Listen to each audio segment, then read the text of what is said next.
নমস্কার বন্ধুরা, আজকে রবিবার। চলো রবিবারটা একটু নতুন করে শুরু করা যাক। আজকে অনেক ভোরবেলা ঘুম ভেঙে যাওয়ায় ভাবলাম চলো একটু শরীরটাকে নিয়ে চর্চা করা যাক। তো সেটাই করছিলাম আজকে, বেশ অনেকগুলো দিন পর। কলকাতার এত সুন্দর সকাল, তার উপর এত সুন্দর ঠান্ডা পড়েছে এখন, যে চলেই এলাম।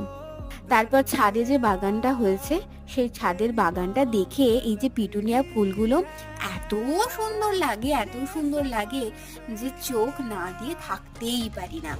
সেই জন্য সেগুলোর শোভা একটু নিয়ে চলে গেলাম নিচে।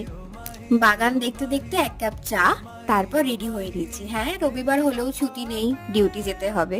সকাল সকাল বেরোলাম, রাস্তাঘাট একদম ফাঁকা। এই রাস্তায় সন্ধ্যেবেলায় কত না ভিড় হয়। তো এই দেখতে দেখতে আজকে হাঁটতে হাঁটতেই চলে গেছিলাম, কারণ এত সুন্দর সকালটা আর গাড়িতে ইচ্ছে হলো না যেতে।